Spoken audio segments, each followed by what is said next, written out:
Muy bien, muchachos, pues ahora vamos a ilustrarlo ya con un ejemplo, con datos.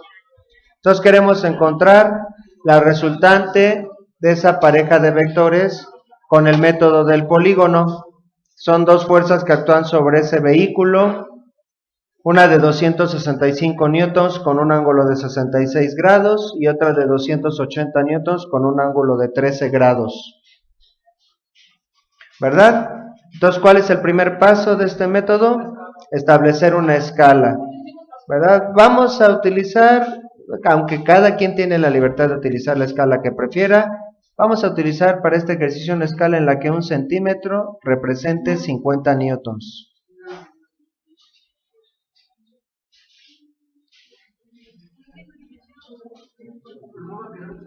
$50 newtons no quedarían exactos, en un número exacto de centímetros tampoco hay problema.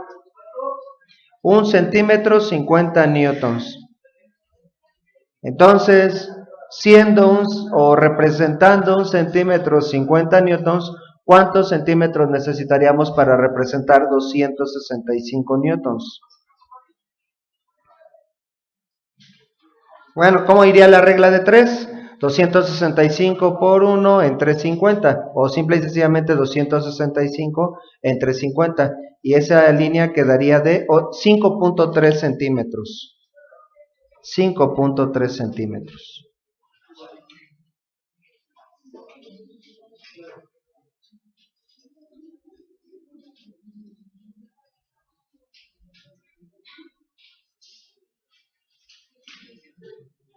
¿Y de qué longitud se representaría el vector de 280 newtons? 5.6 centímetros, muy bien.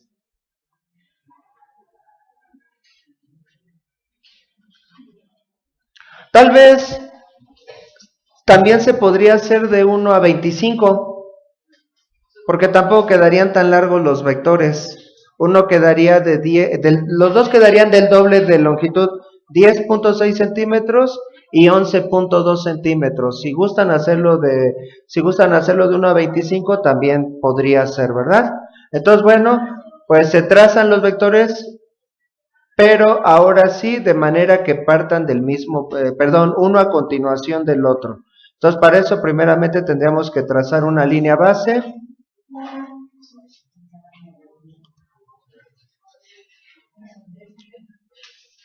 Y en esa línea base vamos a seleccionar un punto base.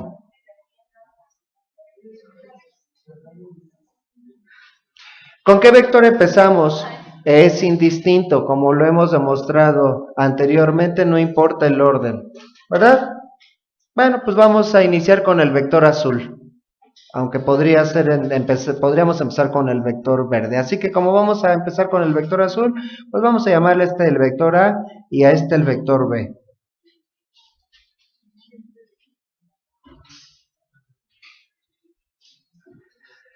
El vector azul es el que vamos a hacer de 5.3 centímetros, pero antes de trazarlo vamos a medir su ángulo, 66 grados, con el transportador hacia arriba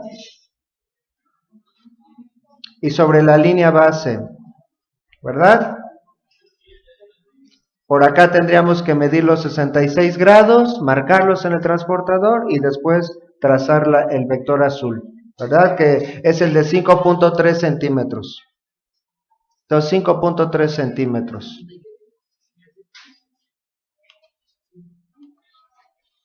Entonces acabo de trazar 66 grados. Lo que acabo de hacer es trazar una línea de 5.3 centímetros. Es todo lo que he hecho. Una línea de 5.3 centímetros con un ángulo de 66 grados. ¿Sí? Hasta ahí sería idéntico al método anterior. Una línea base, un ángulo, una longitud.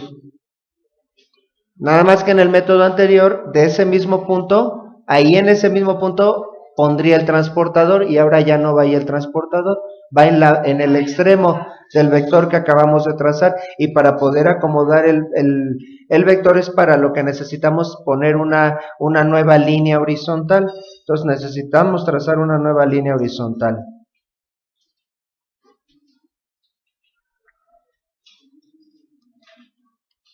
al final de ese vector. Y tengo un nuevo punto base. Mi nuevo punto base es el extremo del vector anterior.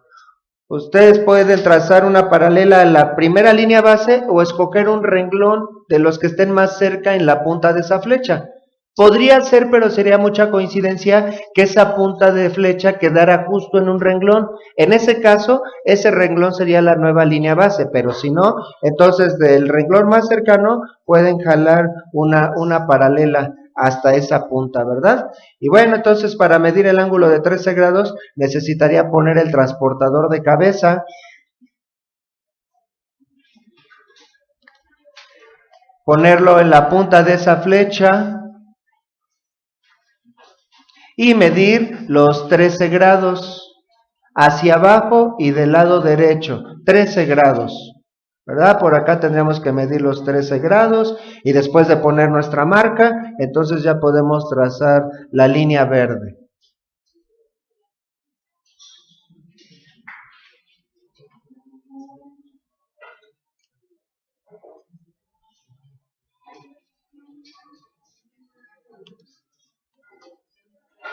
Entonces lo único que hicimos fue trazar ahora una línea de 5.6 centímetros.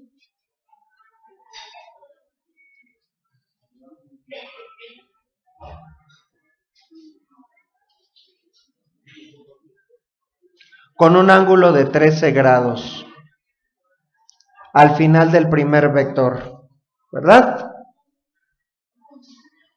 Una vez que tenemos un vector a continuación del otro, unimos el inicio de la cadena de vectores, trazamos una línea del inicio al extremo de la cadena de vectores.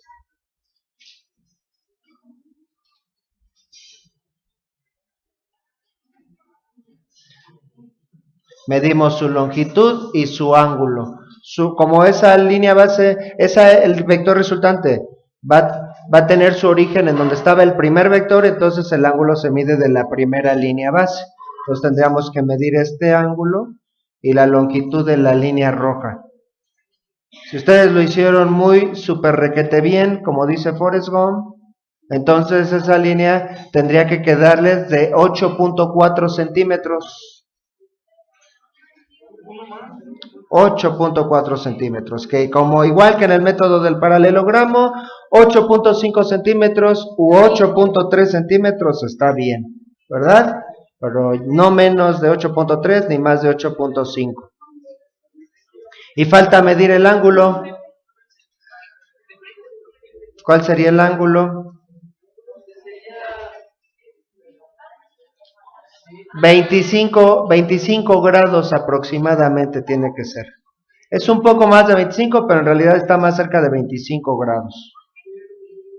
Nuevamente, 24 o 26 grados está bien, pero no menos de 24 ni más de 26 grados. ¿Sí? ¿Ya terminamos? No, todavía nos falta, ¿qué nos faltaría? Convertir los centímetros a newtons. Entonces tendríamos que poner 8.4 centímetros.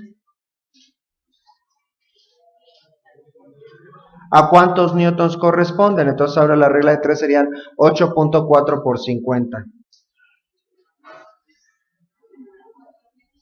420 newtons.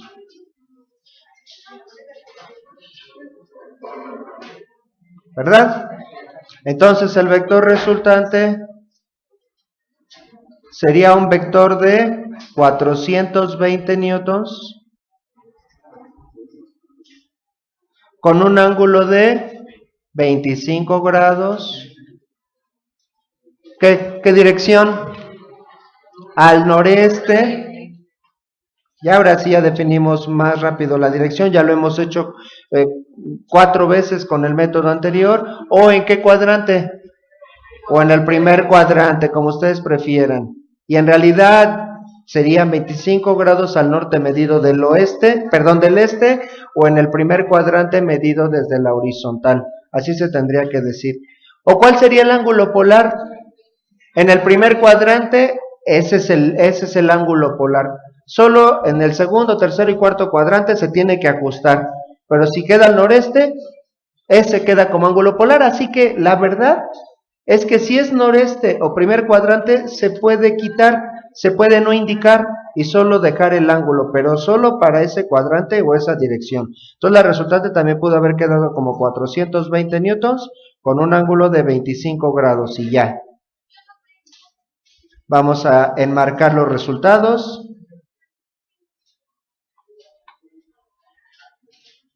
Y con eso terminamos el ejercicio.